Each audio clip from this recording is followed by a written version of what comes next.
when we rode across the Atlantic Ocean, there was so much to get ready for that. And we were so stressed and busy and tired that when we set off, we all just felt a huge relief. We thought, now we're out on the ocean. This is so much easier than being back on land. All we have to do now is just row the boat. There's a website called deathclock.com and it calculates your day of death. September the 8th, 2055, and I put it in red. Death. I was out walking around a wood and I learned that in this wood I'd been to was a thing called a Dene hole, up to 1,000 years old. I thought I'd seen everything in that wood. I hadn't. It reminded me that however much you try to see, you're always going to miss so much. There's just an infinite amount of potential for wonder in every single map if you look closely enough.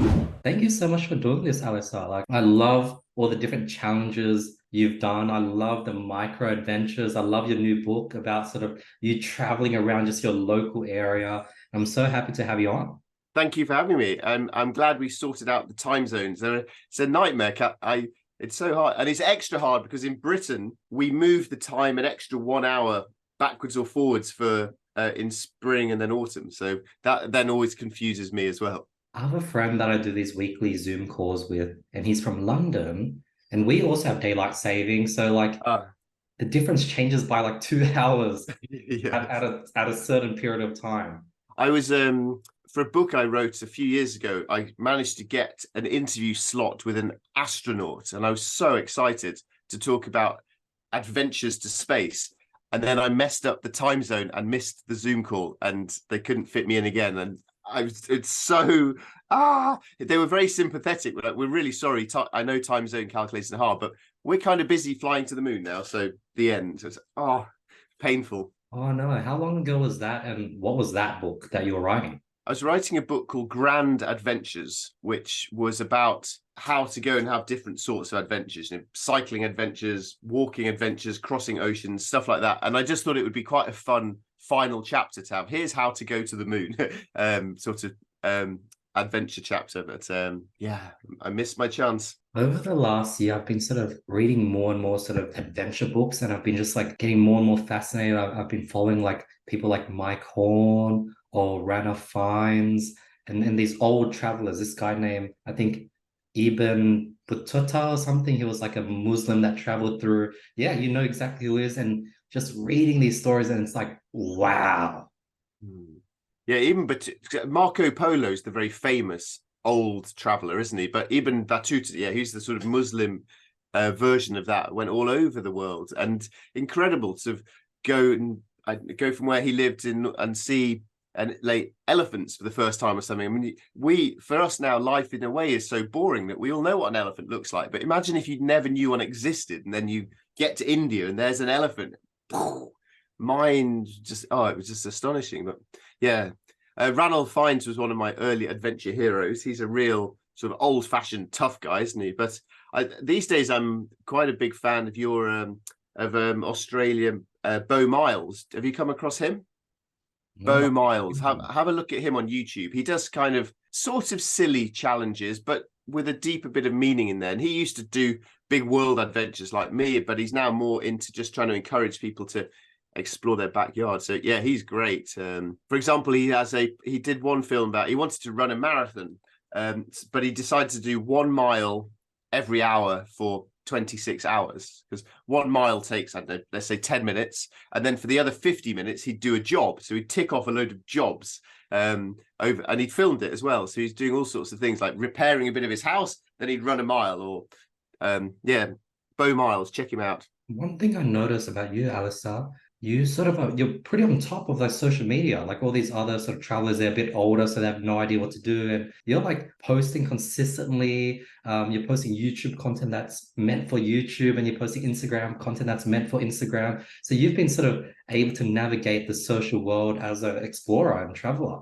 Yeah, I try to. I mean, as you will know, to do social media well requires a lot of work. So you have to decide whether to do none of it, like be an old-fashioned explorer and get your fans and your money from elsewhere, or do a tiny bit of it and sort of automate things, which saves you a lot of time but doesn't really work particularly well.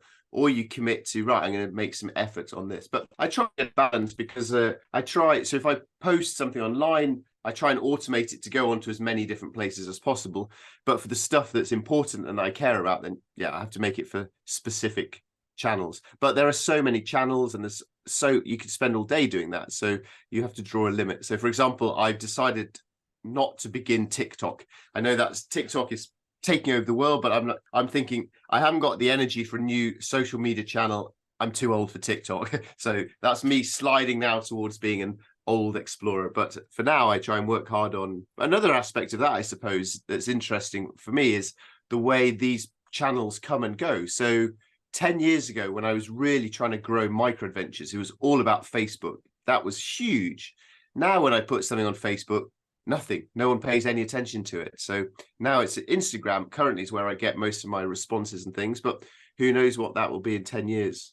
So that might fade. So you have to not put too much effort into each one, but also build your own individual email list. I still think that's a really powerful tool that will hopefully stay around for a while. So the old email newsletter, it's old fashioned but effective. Alastair, how does I know recently reading, Ranulph Fiennes' book that the old school adventurer was a lot of, you have this idea of this epic challenge, you pitch it to a bunch of companies, you can see who can, sponsor it, you reach out to a bunch of PR sort of news sites and see who would sort of tell that story, and you'll just do that every 10 years and it's sort of like it's a one project after the next. Is that how things are still done with the modern day sort of explorer, or has it changed drastically?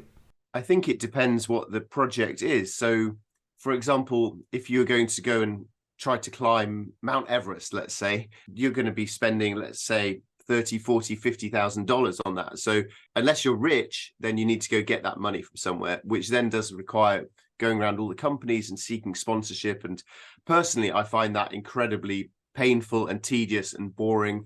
And you're putting so much of your hopes on other people then, and it's endless meetings of, oh, this sounds amazing, yeah, we'll definitely support you, and then you follow up later saying, where's my $50,000? And they say, oh, actually, we've had a think, and then you're back to the beginning again. So my personal preference is just to do the opposite style of adventure, which is to just save up your own money, whatever you've got, and just go do something cheap with the money that you yourself have. And that way you get to keep control of your adventures. You're not just waiting for years for the next big thing. So I would much rather just save up $500 of my own money, go get a job, save up $500, and then see how far I can ride my bike for that.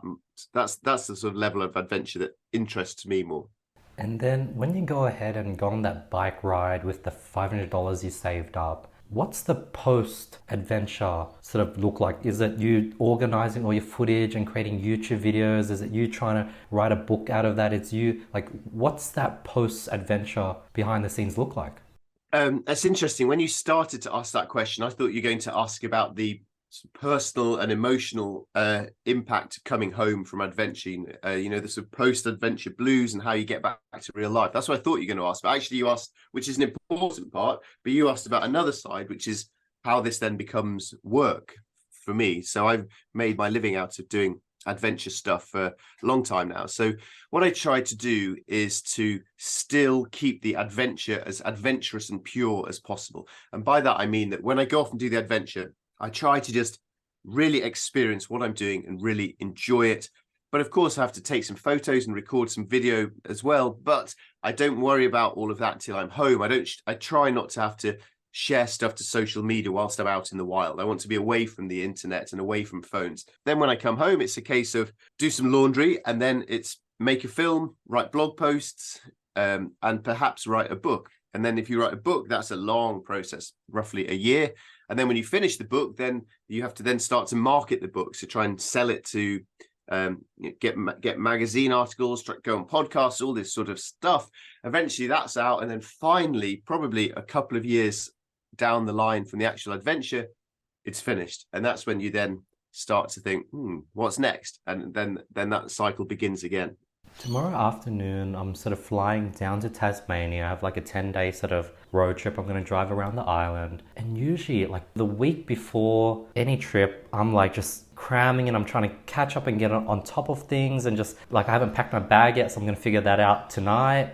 And then when I come back from the trip, it's like a week of like unpacking, taking out all the SIM cards, organizing all the footage. And then it takes me like probably a month to get back to sort of baseline of like consistent work. And I don't know if that's something you experience as well. Do you have any tips for that?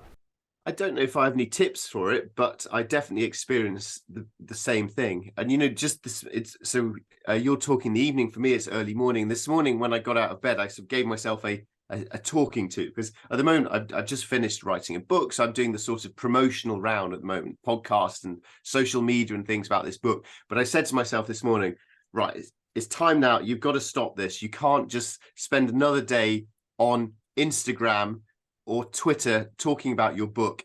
It's time to stop that and begin writing a new book. So it's quite, but I'm finding it hard. I've been wasting 2-3 weeks really of not quite getting on with the whole new project. So I have no advice for you on that, but I hope that makes you feel less alone in the challenges of just getting back into the groove of things after a big project comes to an end. You're right. Like thinking about like today, yesterday, even a bit the day before, sort of 3 days leading up to this trip, I'm just feeling so overwhelmed and I'm getting paralyzed. Like I'm scrolling through YouTube, I'm burning through precious time, and I sort of usually crash right before a trip. And I guess that's sort of what has happened. And yeah. I definitely find that getting ready, say, for an expedition is so busy. There's so many things to do, and you end up inevitably going to bed stupidly late the night before, packing ridiculously last minute, and you turn up to the start of an expedition when you should be really fit and ready to go and strong, and actually you're just so tired that you can't wait to begin the journey just so that tonight you can get a good night's sleep in your tent. So I remember when we rowed across the Atlantic Ocean, so 4 of us in a small little rowboat in the Atlantic, there was so much to get ready for that, and we were so stressed and busy and tired that when we set off, we all just felt a huge relief. We thought, now we're out on the ocean. This is so much easier than being back on land. All we have to do now is just row the boat. And if we forgot to do a job, it's too late. If we forgot to bring an item with us, it's too late. There's no shop for 3,000 miles. So now all we have to do is just row and sleep. And boy, this is so much easier than real life. And I think a lot of explorers, adventurers, a secret they might not be willing to say is that we go away on adventures because they're so much easier than dealing with real life. That is so true. Alyssa, what's your relationship like with death? Like, I know that's a big term. It feels like every time I've sort of gone out and sort of done different trips and mini adventures, and the few 1 or 2 times I think that, I've gotten very lucky and very fortunate, it feels like the universe always sort of comes in at the last moment and saves you, and that consistently happens, and this major growth and realization that comes for it. And ironically, I keep yearning to push the limits and sort of get back to the boundaries. And that's sort of my sort of relationship so far, and it probably will change over the next few years, but I wanted to get your thoughts.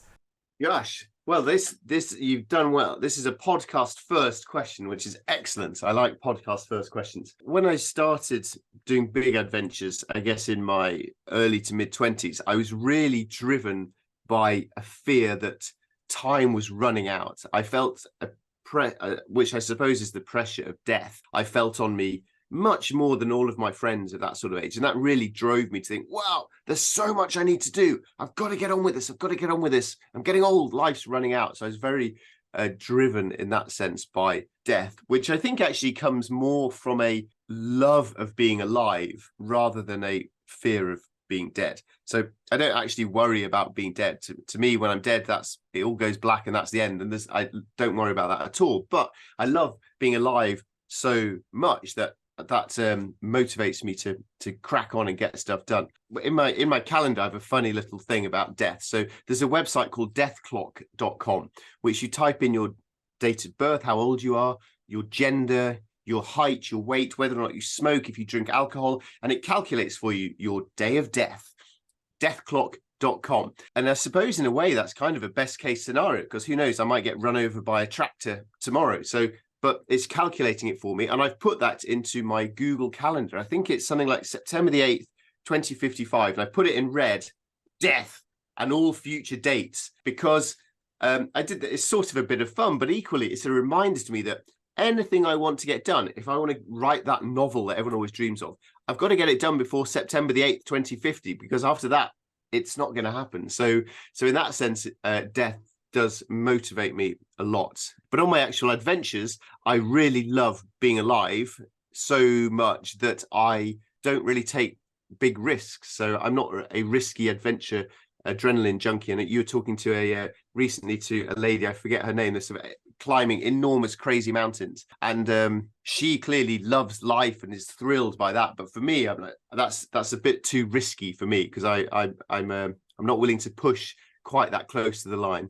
I see. Because you've done some pretty crazy adventures, like rowing across the Atlantic, cycling super long distance across like continents, and like you were, I think I saw a clip of you like going through the desert. Like those are pretty pushing the boundaries.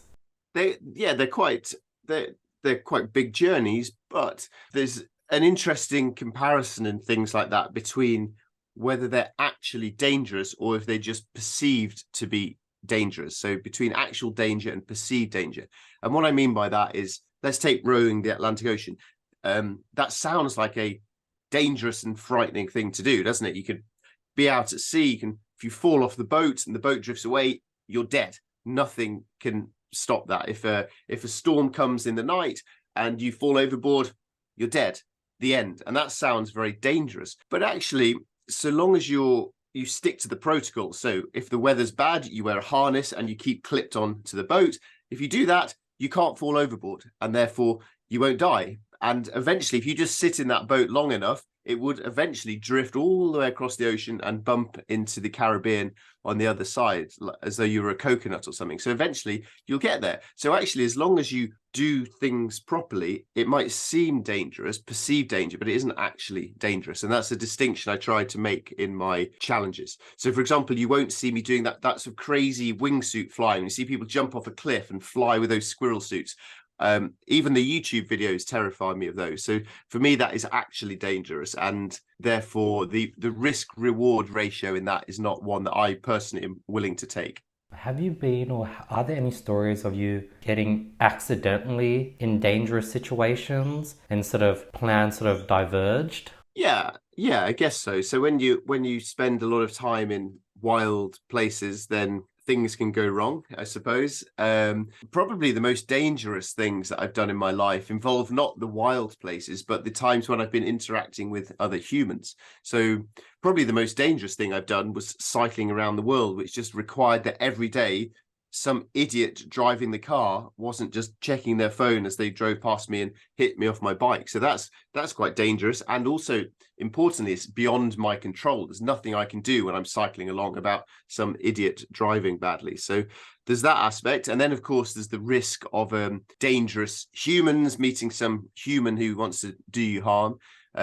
But my experience of traveling around the world was that before I started to travel, I worried a lot about the human danger. I'd think about some country I'd seen in the news, and I think, oh, when I get there, that's going to be really dangerous because the people there are all evil and horrible and scary. And then I'd get to that country on my bike and I'd discover that, oh, they're all perfectly nice, normal people, just like every other country I've been to. So traveling, I'm sure you've had the same feeling. Traveling is so great for just breaking down those preconceptions. And actually, the world didn't feel dangerous and frightening to me once I was out on the bike. I pretty much usually felt safe, welcome, at ease, at least as much as I do in the country where I grew up. So yeah, traveling's good for that, isn't it?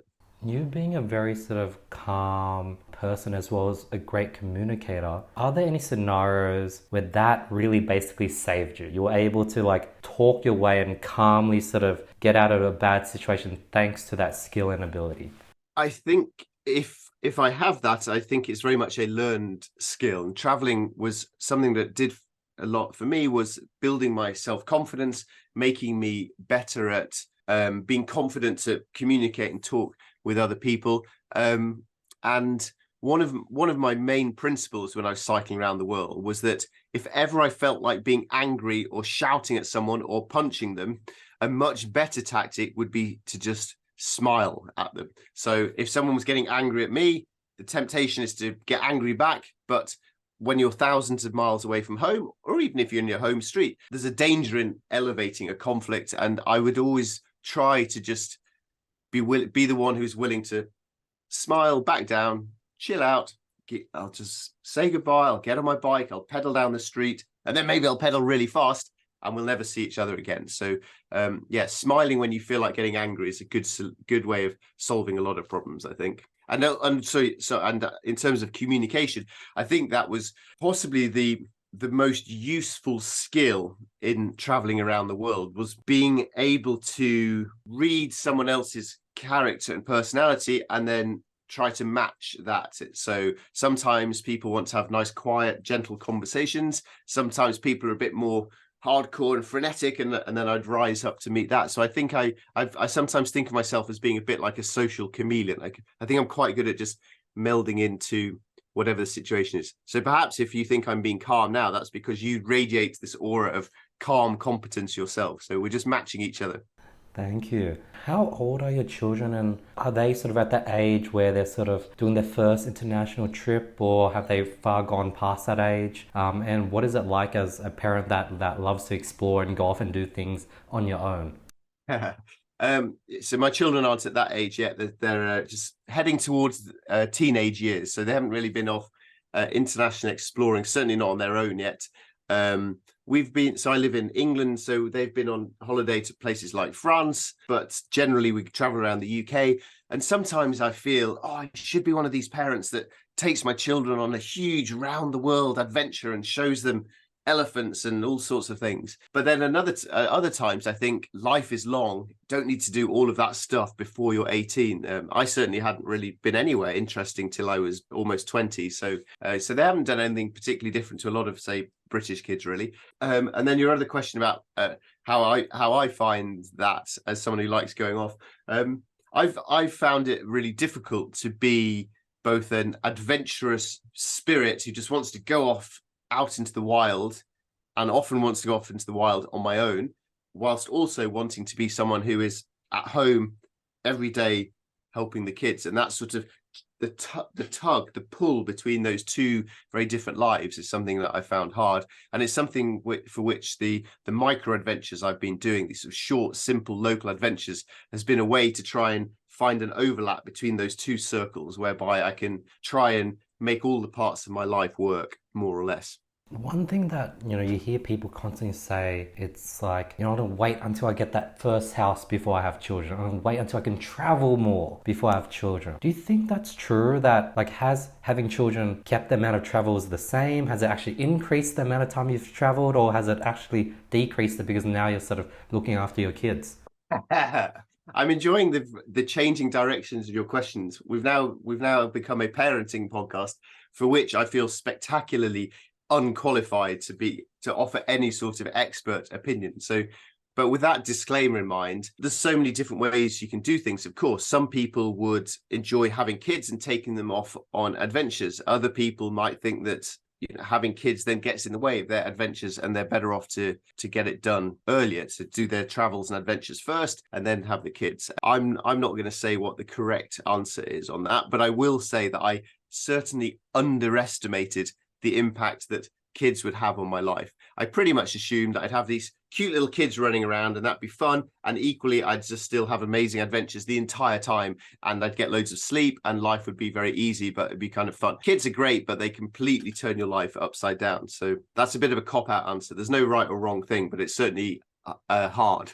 One thing I do love about your approach to adventures, you've sort of taken an approach where you're trying to get the everyday person to travel with the micro adventures, with your recent book about sort of local adventures. And I was like, wow, like you're sort of really passionate about making adventures as easy as possible. I think there was a YouTube video on fear. You talking about the fear and how people are often scared to go on adventures, and you sort of are passionate about getting the everyday man into adventuring, male or female. Yeah, absolutely. So trying to encourage more people to have more adventures more often wherever you live, and regardless about how little time you have or how little money you have or what expertise you have. The big project that I've been working on for the last year and writing a book, Local, about it is exactly the idea of trying to show that there is nature nearby wherever you happen to live, and that wherever you live is interesting if you decide to treat it as though it is interesting, to open your eyes to be curious to what's around you. So,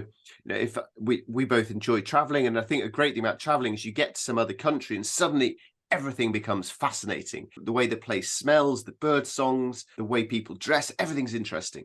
And then you get home and it's like, home's a bit boring, boring. I can't wait for my next adventure. And what I've been trying to encourage with Local is to say, where you are right now is really interesting if you just open your eyes and choose for it to be interesting. So you now are in Sydney.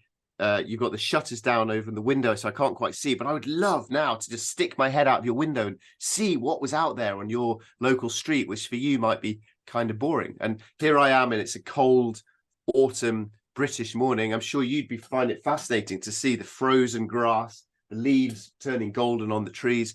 And it reminds me then that I have to think, wow, this is really special and lovely. And I don't need to be just wishing I was in another part of the world. Let's just enjoy what's here. So that's what I've been trying to encourage, that sort of mindset for other people to have. Yeah, and as you I think I was watching one of the recent videos you talked about the localized travel. I was like, if I were to travel my local suburb, maybe I'll start by printing out the map, seeing the radius of the suburb of Sefton, maybe do a walk around the perimeter. That would be one adventure.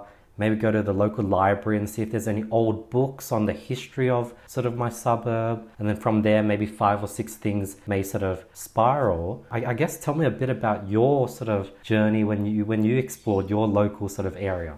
Yeah, so I bought in the UK is covered with these maps. They're essentially the map you'd use if you're going to go hiking in the mountains. And I think all countries have their own version of it. It shows the woods and the trees and the hills, but it also shows the city streets and the railway lines and things. So I bought the one for where I live, which is just outside London. So it's not a very exciting map. There's some farmland, there's some towns, there's some factories. It's pretty normal and a bit boring. And my plan was that each week I would go out and explore just a 1 kilometer grid square. The map's divided up by latitude and longitude into 400 grid squares. And I'd go out once a week. I had to do it. It was a schedule once a week for a year to one single grid square. And I would get there and just try to see everything. And what everything meant would vary according to the place. So sometimes it was walking around a wood and learning about the nature there. Sometimes it was in a street, urban environments, and learning about the history of what had happened in those places. And I think what's interesting is that if you had gone to those places, you would have seen different things to what I saw, and the things that interested me might not be what interested you, but it is a stepping off point towards diving deeper into whatever personally fascinates you. So I did that once a week for a year, 52 outings around my map, trying to learn everything. That was the starting premise. It's a bit ambitious, but to learn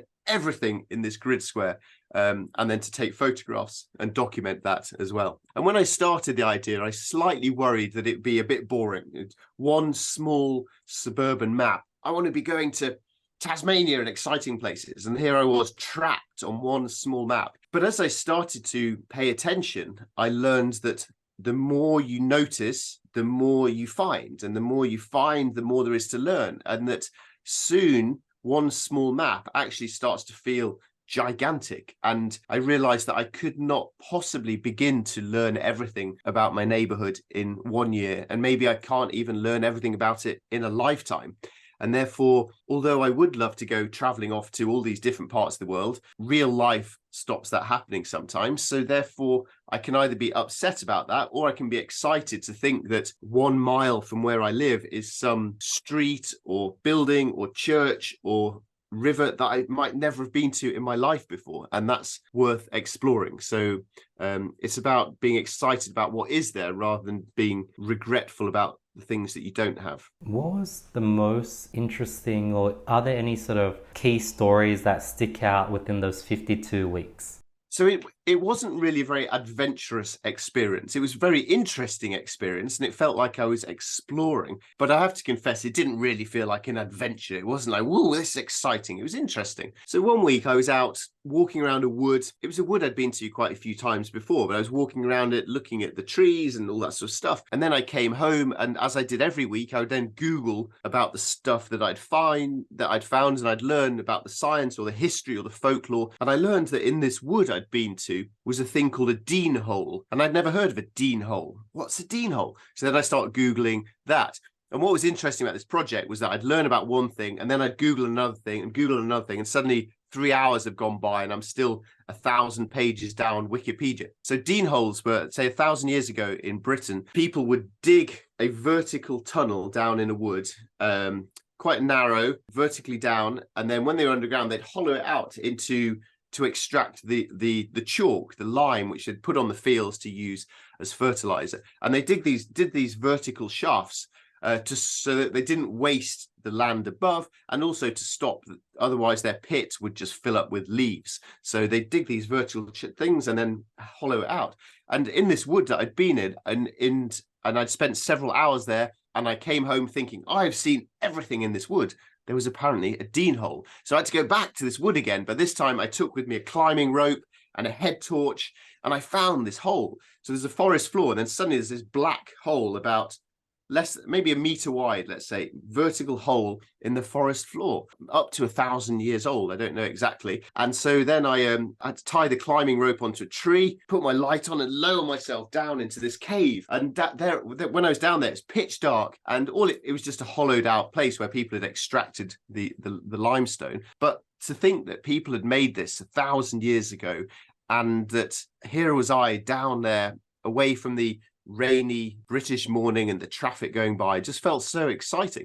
And I would never have known, I'd never even heard of Dene holes before, and I certainly didn't know there was one just a few miles from my front door.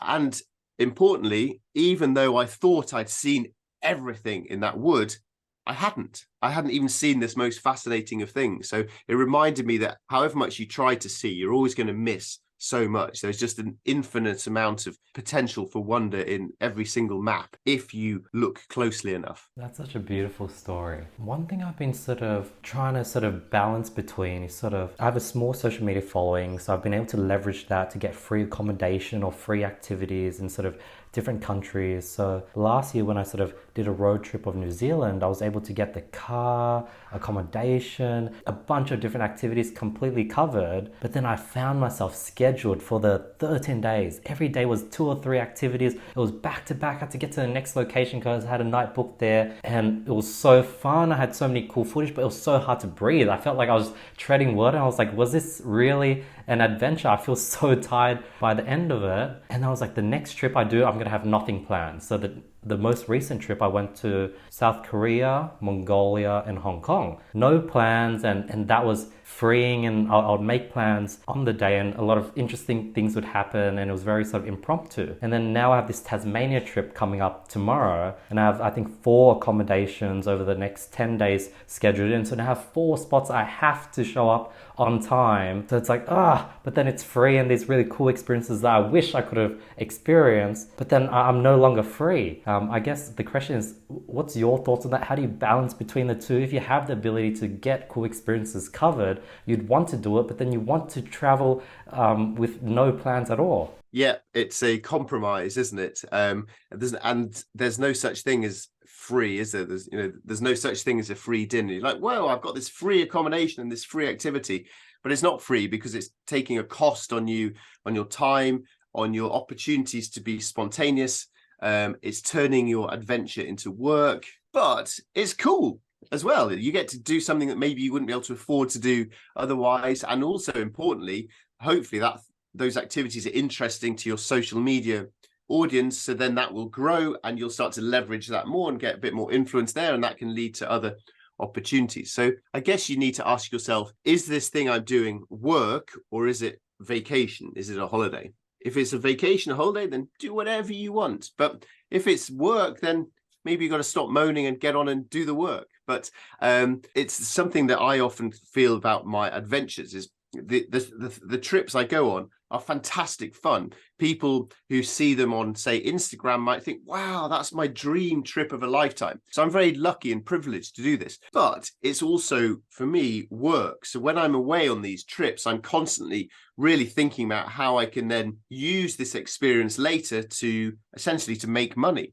which sort of feels a bit dirty for an adventure. This is supposed to be a pure travel experience, and here am I trying to think how it will make me more famous and earn me more money, and that doesn't feel very nice. So it's a compromise for me that I have to gradually figure out in my head, and I don't think there's any perfect solution. Sometimes you're willing to really work hard and just go for that. And other times you resent it, like, ugh, this is horrible. I want to be free and just go my own way, which is fine, but someone's got to pay the bills. So it's a compromise. And I guess you just got to gradually figure out each time you do it a balance so that this trip to Tasmania is great fun and enjoyable and memorable, and allows you the freedom to be spontaneous and to take the road less traveled and to stop and meet interesting people and to learn and grow yourself.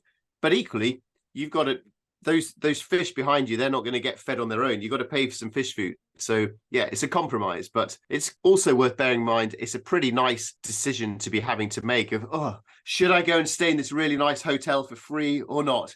You're not going to get many sympathy votes on the big picture of things, are you? But I at least can sympathize with the conundrum. You're very right.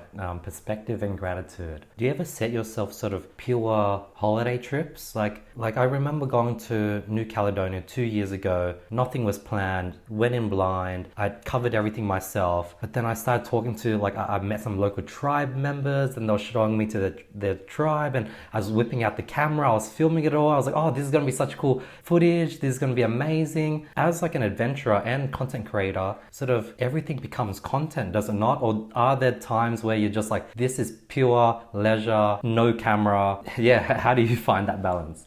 I think the only way I can find the balance is by just forcing myself to go somewhere with no camera.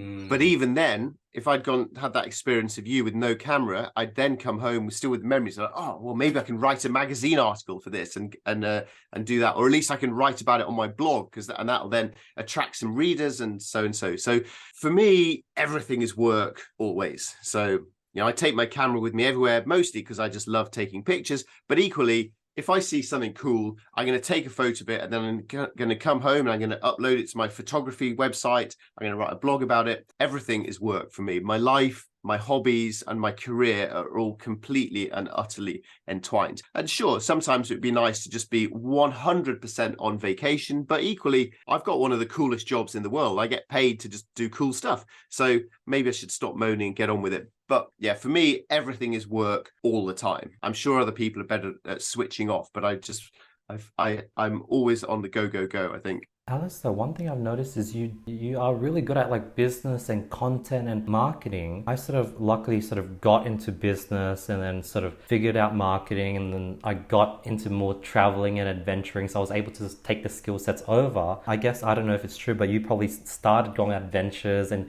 you figured out how you could monetize it and make it work. How did you sort of learn all the skill sets, blogging, PR, press releases, book writing, content creating? How are you able to figure that all out, Alastair?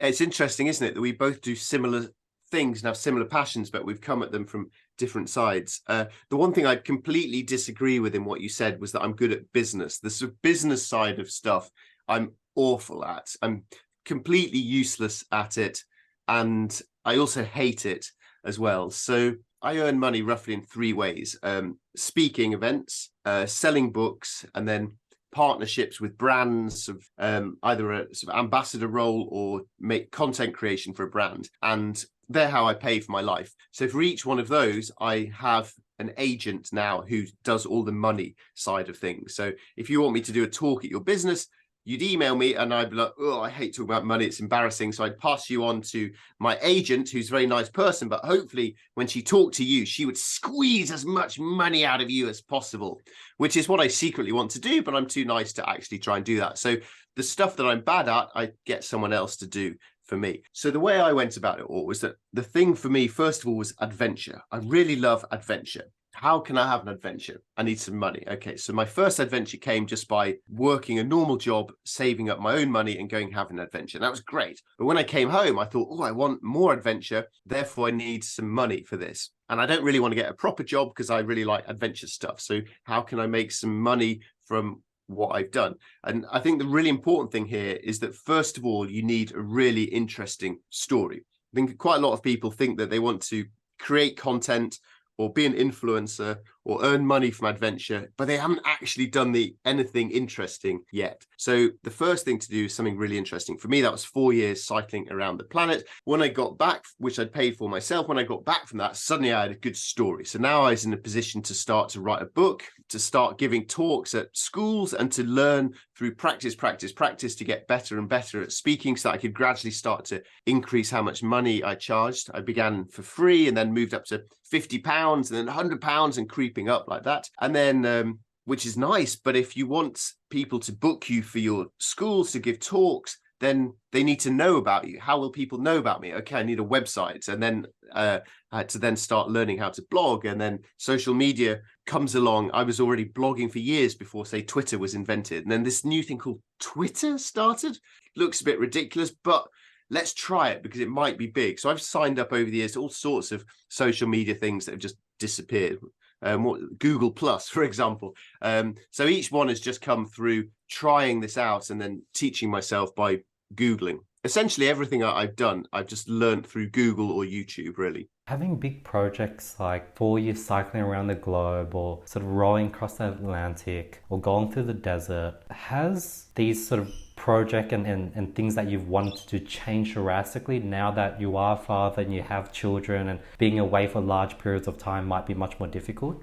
Yeah, so I've definitely moved from doing the big, fantastic, but very selfish adventures to a different sort of life now. It's why I've been doing the MicroAdventures. So that's certainly an influence on it. But the more recent influence that I'm feeling increasingly strongly is, what's the point of adventure? Adventure's great, of course. It's good fun. It's good for your personal development. But what's the point and the purpose beyond that? How can it actually be any use to the universe? And for me, this is manifesting itself through being passionate about nature and the environment and the climate crisis and all those problems. And what I hope is that by encouraging people to go explore locally, to go and see what's happening to the forest 5 miles from where you live and how that's being infected, maybe then that will get people to care about their local forest, their local area. And once you start to care about your local area, you are then inspired to take some action to help it. And once you're inspired to take some action to help a little bit close to home, that then hopefully leads on to having a wider passion for things beyond your neighborhood. So I think the real change for me between big adventures and the tiny little small stuff now is just trying to make it useful. And in my view, useful is getting people to care about nature and then change their actions to care for it and protect it and fix it. You're right. As you're saying that, like, yeah, what is the purpose of adventure? Because, like, you know, I want to go to Africa. I've never been to Africa. But at the same time, Australia is such a huge country. I haven't been to, like, the countryside of Perth, Darwin, South Australia. There's so much of Australia I haven't explored. Why do I want to go to Africa? Okay, maybe I want to go to Africa because it might be a different culture. I want to see sort of the sort of Africans and in their tribes, and I guess I wouldn't see that. But then they're probably Aboriginal tribes in Australia that I can explore, and it's much closer. Now I'm starting to ask these questions. Obviously, I don't have the answer to it now. But what sort of answer have you sort of slowly come to, and what is it forming? Well, I think probably you can be greedy and have both. I mean, it's wonderful to go to Africa and see different ways of life and different animals and different foods, all that sort of stuff.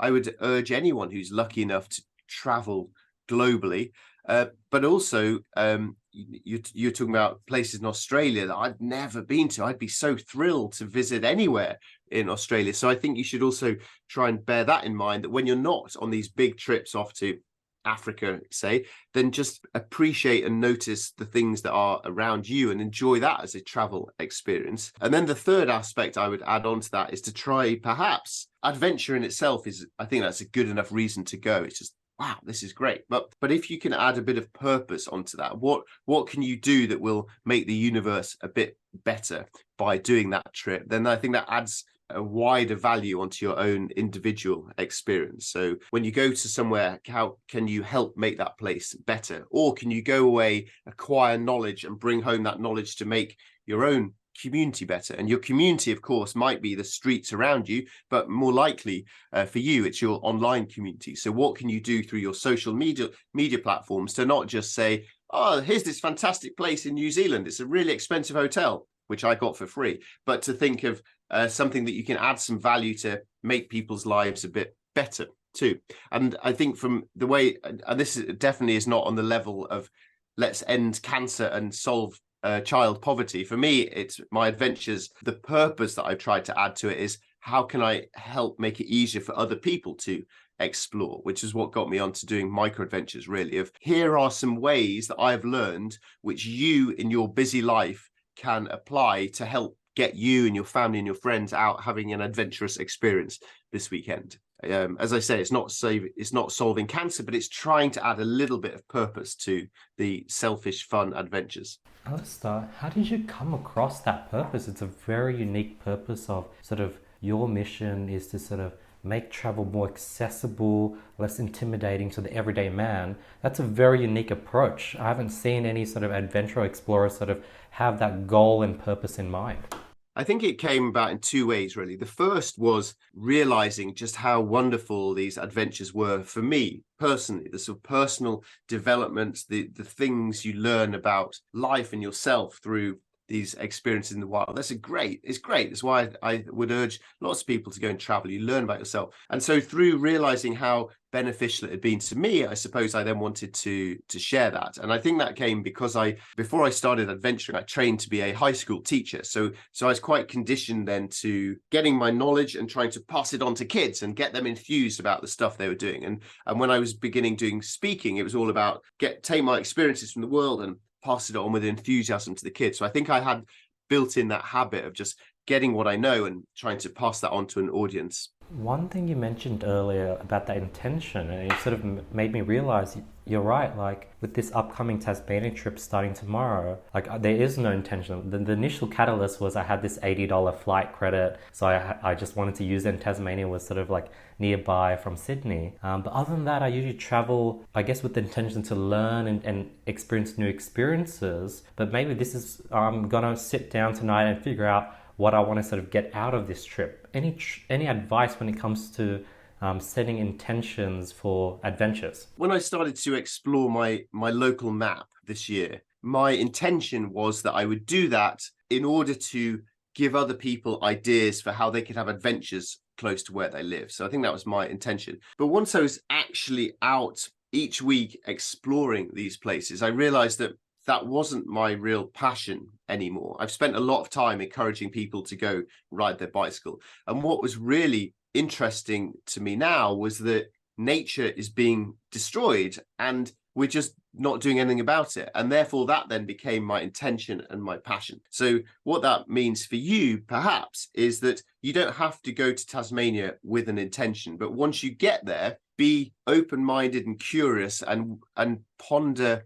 what problems are there and what problems can I solve? And I think often a good way to do that is to find a problem in your own life and find a way to solve that. So going back to my case, that was realizing that although I'd been to all these different places around the world, I wasn't really connected with nature. I didn't really know much about nature. And of course, everyone loves nature, but if I was honest, I didn't really care about nature that much. It was nice because it made my photos look cool, but I didn't really feel connected to it. So the problem that I had was not being connected to nature. And then by really observing my neighborhood, I then overcame that problem. And then hopefully I can then encourage other people to do the same. So it's finding a problem in your own life or in the community you're in, working out a way to solve it, and then sharing that to the world. Because you can rest assured that you won't be the only person with that problem, I think. As you sort of, I recently finished Ranulph Fiennes' most recent books, and he talks about sort of growing older, he's sort of getting pain in his sort of,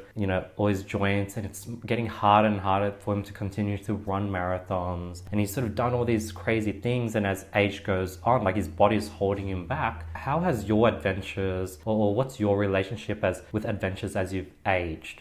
So Ranulph Fiennes was one of my early inspirations. When I was probably about 18, I read one of his books, thought, this guy's crazy. I want to do stuff like this. So he's always been a big inspiration to me. And I think everything he's done in his life is incredible. But I also have looked at him in a sort of cautionary way. Two aspects. One is that a friend of mine who's another adventurer, he sent me this photograph years and years ago. We both do a lot of talks and events, and sometimes they're great and glamorous and exciting, but quite often they're in a slightly rubbish place to a disappointingly small audience, and the technology and the camera projector's a bit useless and no one knows how to set it up, and you're sort of trying to fit USB cables in, and it's a bit depressing.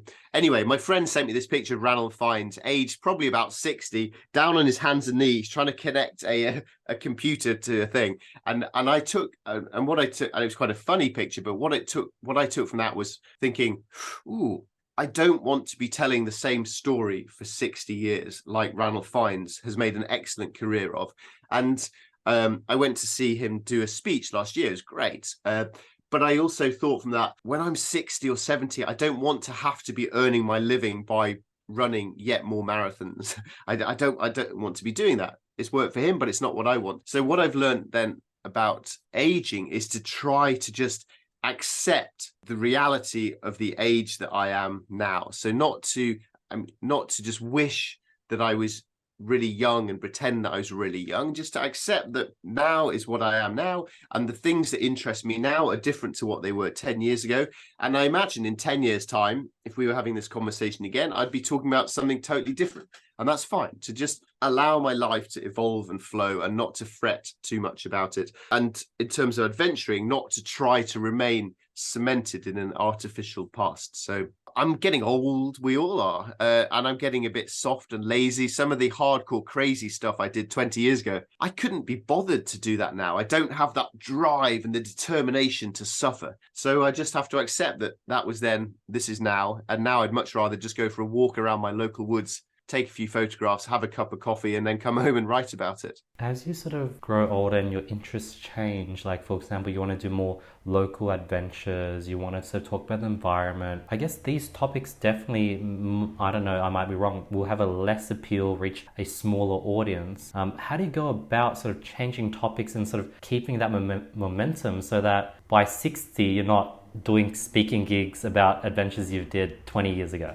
That's a really, really good question. And and a perceptive one as well, because it's something that I think about quite a lot. So when I first started trying to make a career out of adventure, what I thought I needed to do was basically become Ranulph Fiennes. I need to do big, tough, crazy stuff, but also I need to be able to use Instagram that Ranulph Fiennes can't do. And that's how I will then start to build a career out of this. I'll be the next Ranulph Fiennes. I'll be this big, tough guy, and I'll earn my living from that. And people will press like a lot, and that will make me feel good about myself. And then I started to do MicroAdventures, which were these deliberately small adventures. And I was really worried then. That was a big pivot from saying big adventures, what you have to do, to now I was saying, well, let's just go and sleep on your local hill this weekend. Let's go camping. And I was really worried about that. And I thought I would lose my audience and then I'd have to start again. But actually what happened is that more people were interested in MicroAdventures than yet another middle-class white man showing off about how tough he was. So my audience actually grew when I started to do these really small, seemingly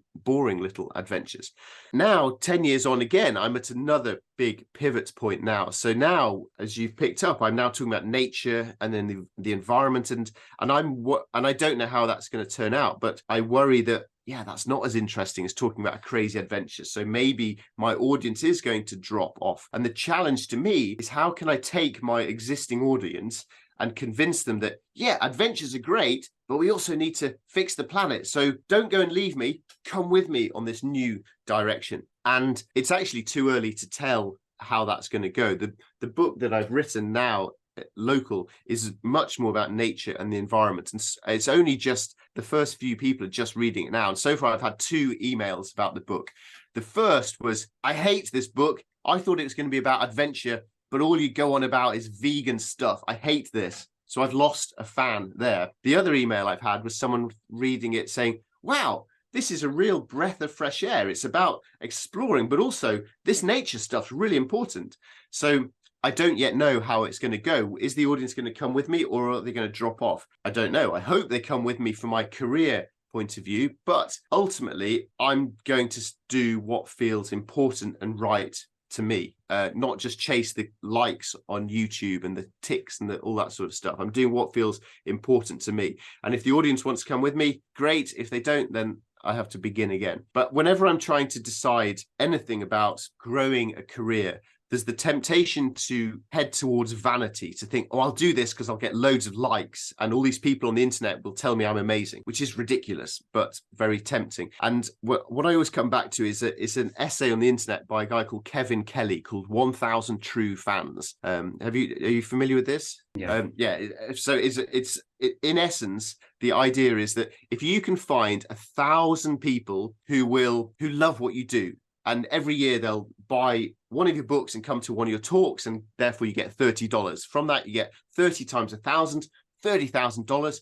That's enough to live. You don't need 1 million ticks on Instagram. You need 1,000 true fans who are really passionate about the same things that you are. And I found that essay really liberating because it reminds me that I can just start with a small, loyal little audience, and maybe that's enough. So who knows what will happen with, now I'm talking about nature rather than big adventures. But sorry, this is a very long answer. The short answer is I have no idea whether people are going to come with me or not, but I hope they do.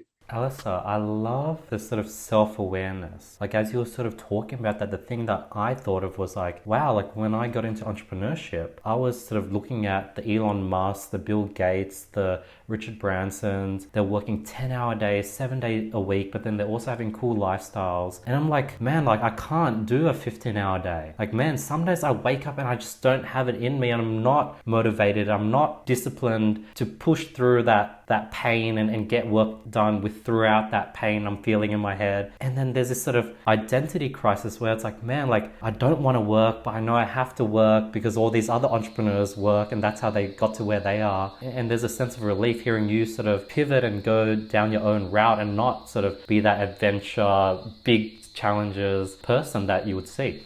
I think it's really important to bear in mind the comparisons that you're making. So let's say for me, it's like Ranulph Fiennes is this most famous and epic of explorers. In my heart of hearts, I know I'm never going to do the amazing things that he's done. You're an entrepreneur, you're working hard, you're doing well, but you're not going to be as successful as Elon Musk or Bill Gates. Or by the way, if you are, remember me, but you're almost certainly not going to be. That doesn't mean that you fail. Maybe you like painting and art. You're not going to be as good as Leonardo da Vinci. That's fine. The problem we all make is that we measure our success by these freakish outliers, and that's ridiculous. Much more useful and realistic and healthy is to think, am I getting enough from what I'm doing? So I had a newsletter a while ago called The Working Adventurer, and I learned about this I was listening to a radio show, and it was someone who described themselves as a working artist. And what they meant by that was that they did art and they sold it and they earned enough from that to make a living. I'd never heard of this person. They were nowhere near as good as Leonardo da Vinci, but they were a working artist. They were making a living from what they enjoyed. And I found that such a powerful concept. So I now consider myself a working adventurer. I do some adventures. I write some books. Some people buy them. It's enough to pay for my life. Brilliant. How lucky am I? And so then I suppose in the business sense, I really enjoy business, being an entrepreneur, this sort of stuff. I do some of that and I earn enough money to pay for my life.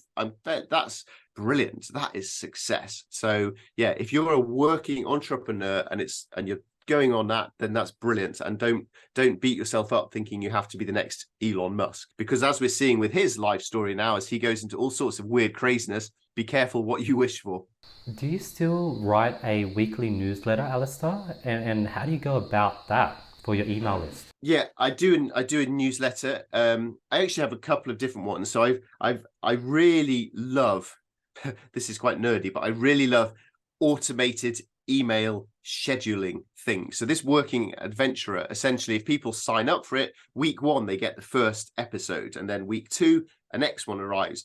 And several years ago now, I wrote all of these different pieces, which will fit together over the course of about a year. And then halfway through, you know, if people haven't been opening them for a while and they're falling out of love with it, then the automated system will send them a different thing, like, hey, here's some stuff to get you back into it. So I love that, because I did the work and that's now out there and people can sign up to date, and I don't need to do any more work on it ever. So if I can automate my email life so that I can actually just be out in the woods, brilliant. But I also do a real life newsletter, which is about things that have happened recently.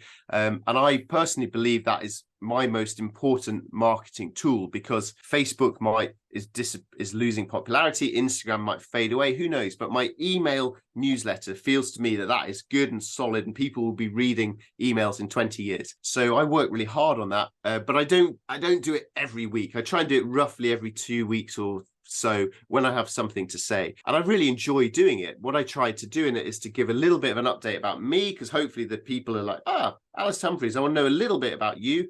I use a tiny little bit of it to try and say, hey, please buy one of my books. But whenever you're sending emails out, you need to give more than you're requesting back. So I try and give a lot of interesting content and links and other stuff that people will hopefully enjoy, and they will then feel that they're benefiting from my newsletter rather than just being used by me trying to just sell them stuff. So that's the rough principle that I go for on those. And I try and keep it regular enough so that it becomes a habit for people to read. I love that, Alastair. Tell me a bit about the books you have in your background. What type of books and contents do you consume nowadays, Alastair? Yeah, so I work in a little shed, and it's got a big wall of books that so books have always been a big part in my life. For a long time, I read a lot of travel books, travel expeditions, adventure. Got some Ranulph Fiennes books up here, all sorts of stuff about climbing mountains, South Pole, all those sort of things. But over, I guess, as my own interests have evolved, these days I read much more about nature and the environment, and how we can go about fixing that. And hopefully, I've read plenty of depressing books about the environment, but I'm now trying to find books that are hopeful and encouraging and optimistic as well. So yeah, reading's a big thing for me. I read, I'd say, at least 2 hours every single day. So it's a big part of my self-education. Sort of as you've pivoted towards these different topics and you're reading less adventure books, do you still have sort of bucket list destinations that you want to go to, and just sort of you'll go there if the opportunity comes, or it's going to happen in your lifetime? Yeah, I still dream of big adventures for sure. Up on the ceiling above me here, I've got a huge map of the world, and I love to just look at that and realize how few places I've been. I cycled around the planet, but I've seen almost nothing, and that's so thrilling. But at the moment, my life, so my family life, means that I'm essentially homebound and exploring close to home. And my personality is that if I had this sort of bucket list of places to go, I'd be quite frustrated and wanting to get there. So I've consciously tried to remove any sort of ideas of bucket list, and I just have this warm glow knowing that there is a wonderful world out there beyond my local map waiting for me when the time is right. But I don't have any big plans at the moment. That's awesome. Do you have any recent discoveries that you've sort of been implementing to your day-to-day life?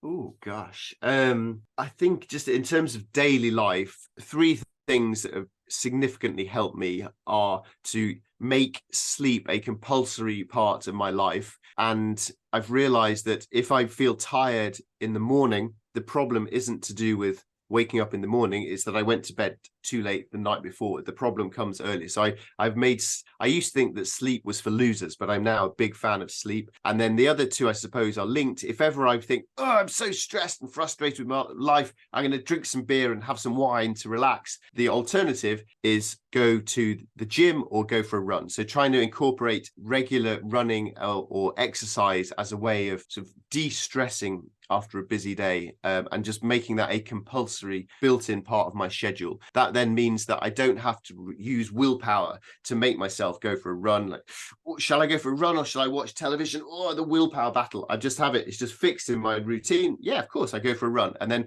that, without having to make those complicated, anguished decisions in my head. So yeah, sleep and exercise as a compulsory part of my life have been really helpful for me. Talking about that stress and that sort of not knowing what to do. Like right now after this call, I'm like, okay, do I pack my bag? Do I clear all my SD cards? Do I look at the itinerary and refine that? Do I clear emails of the accommodation? And it's just like, oh, any tips?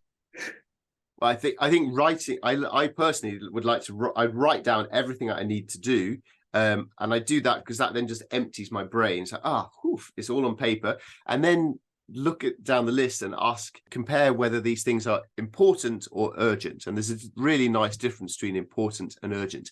And normally I prioritize important, do the important things. But right now, I suppose you also have some urgent things to do because you've got a limited amount of time and you have to pack some clothes and you have to sort out those SD cards. But the itinerary, you can probably sort that out later. So yeah, important versus urgent, and empty your brain out and then get some sleep. Great tip. Last question, Alistair, what's your goal and I guess focus over the next 6 months? Over the next 6 months, my goal depends on whether anyone is interested in my new book, Locale, and the direction that that's taking me. My hope is that people are interested in it, and then I can really start pushing hard on social media about some of these issues that feel really important to me. If it turns out that nobody is interested in this at all, then I need to find a new plan. So I'm in a bit of a limbo position at the moment. And while I'm in that limbo, I need to get on with writing my new book. I usually try and have a few books on the go at different stages. So I'm currently writing a book for children, which my plan is to try and get the first draft of it finished by Christmas. That is amazing. Alistair, where can people get more of you? Where can they get the latest book about local travel? And where can they just access everything that you have to offer? Well, my books, so Locale and then MicroAdventures and books about my bigger journeys, hopefully they're wherever you buy your books, on Amazon or all those different places. And then my name's Alastair Humphreys, and therefore you should find me on whichever social media channel you're interested in, except TikTok, because I'm too old for that. And then you can sign up for my email newsletter at alastairhumphreys.com. Beautiful. We'll link everything in the description below and we'll put it up on the screen. But yeah, thank you so much for your time, Alastair. I really appreciate it. I can see how relatable of an adventurer you are. You're so down to earth, and at the same time you're so passionate about what you do, and you're definitely a chameleon where you can sort of adjust to different, like you've sort of adjusted to my energy on this podcast. So I really appreciate your time today, and it was such a fun hour. Well, thank you for having me, and good luck with your adventure tomorrow. Thank you so much. Guys, if you guys got value from this episode, please let me know your thoughts. Please send me a message. I want to get as much feedback as possible, and I'll see you guys next week with another episode. Peace.